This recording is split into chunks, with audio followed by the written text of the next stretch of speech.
frankly, I think that, you know, this whole thing has been hyped up, you know, and we just taking all this hype and believe it. You know, we're talking about a small part of Riviera Beach, the marina deal, and this housing deal. That's a small part. We have money. That's whose money's being spent right now. It's our money. So we don't, you know, we really don't need them. The economics is here. This place is rich with resources. But the jobs leave out of here at 5 o'clock, you know? So all we have to do is just continue on the track that we're currently on, thank God. And that's due to me keeping those things in front of the council. You know, what's in it for us? That's what the deal is. And I've been working on that, and I'm going to continue to work on that. Thank you, Councilman Love. Our final question for District 5. What's your understanding of the charrette process, and do you feel that it's an effective process? We'll start with Ms. Cunningham. The charrette is a very vibrant process because it's community input. And without a charrette, without community input, you would just be listening to 5 people. So instead of listening to 5 people, you're listening to the community and the things that the community citizens would like to see in their own community. Something for them to enjoy, work, live, and play. That's why it is so important for us to have a charrette. Thank you. Thank you, Ms. Cunningham. Councilman Love. Yes, I believe in the charrette process. There was one thing that we implemented when I first took this seat in 2007. It's just unfortunately that in 2008, the board changed. And since 2008, the agenda has been focused primarily on giving away as much as we can to the developers. And that's just how it is. We paid to have treasure coats in here. We paid to have the land use regulations changed. Everything is in place. All the things we need to implement the plan, we paid for. You know, I can remember 2 years ago, it was like, well, we got to do the land regulation changes. It's going to take a year. I'm like, man, my God, a year is going to slow us up. Well, that time has passed. That time has passed and gone. You know, so we have to change the agenda. For the last 3 years, the agenda of the city been under heist. You know, just look at the leadership and look at the agenda and who's been leading the agenda and where the focus has been. I want to change the agenda to an agenda that addresses people's needs, and we have the money to do that right now. Thank you, Councilman. Mr. Guyton? Thank you. The charrette process is one that allows the residents of a community to come together and establish some goals where they want to try to reach under certain parameters. Once that process is completed, a document is generated, often called a master plan. The thing about a master plan is that in my profession, the planning profession, it's called a living document, which means that that document is subject to change depending on the circumstances. 2005 and 2008 were different economic times. The bottom fell completely out of our economy. So we need the ability to go back and rethink this now. The circumstances were not the same. And if we don't have that ability to adjust, and we're still living back in a time where we had funds and we don't have funds now, we find ourselves where we are now with absolutely nothing. Thank you, Mr. Guyton. I would like to just tell the viewers at home, thank you so much for the email questions. We've exceeded our time limit for this particular part of the forum, but we will ask those questions that are appropriate of our mayoral candidates. So thank you and keep them coming. Each of you will be permitted 2 minutes for your closing statement, and we will begin with Councilman Love. Well, thank you very much, and once again, I thank you guys for putting on this this forum.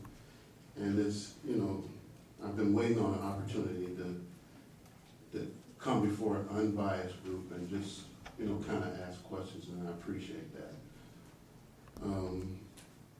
The situation isn't as grave as people want to paint it. You just have to have vision, and I think that's one thing that I've been blessed with, seeing the big picture. And I know that there are opportunities for this city to just flourish. I have the spirit of Joshua. We're at Canaan's edge. There are so many things that we could do if we had an agenda that was focused on doing those things. It's just so simple. That's why it's just frustrating to me to sit up here sometimes. We have money. We're not begging. And like I said earlier, all this stuff here is just hype. It's hype. Riviera Beach is rich. You just need some people that know what to do with what the resources that we have.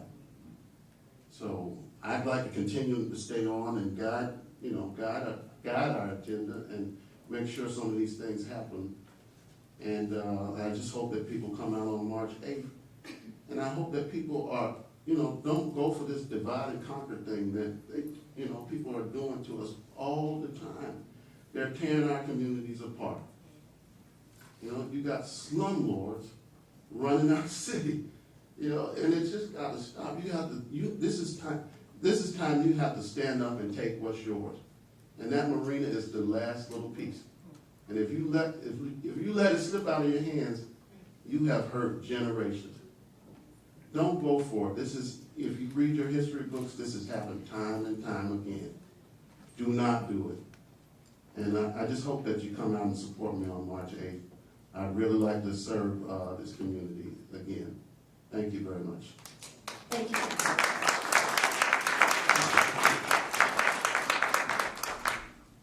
Mr. Gagnon.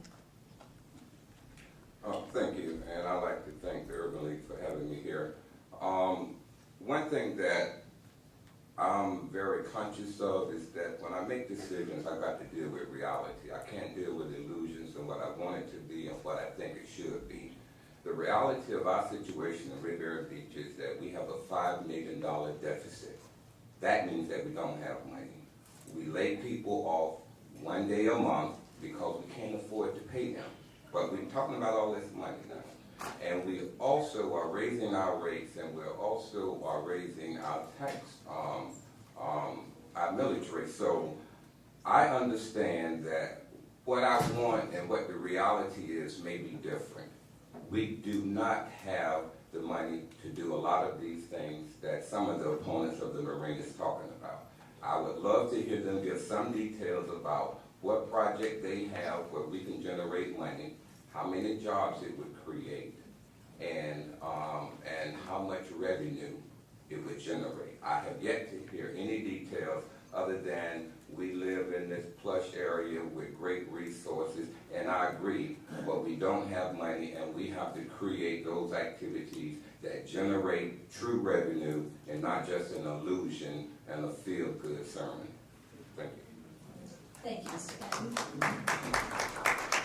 Ms. Cunningham. I would like to also thank you all for inviting me here tonight. The city is giving all of our most valuable resources away. And in order for us to continue to keep what we have, we need to save our marina. We have given away the waste contract. Now we have waste management, and we had just tried to work a little harder. We would have been in charge of our own refuse department. I want to say that.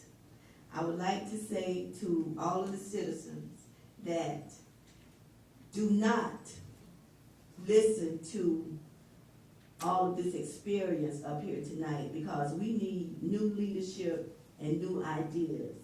Having experience is not always the best solution for us when we do not use common sense. I would also like to say, putting policies in place for businesses to establish jobs for our community. We need to put our citizens to work, and stop sending out the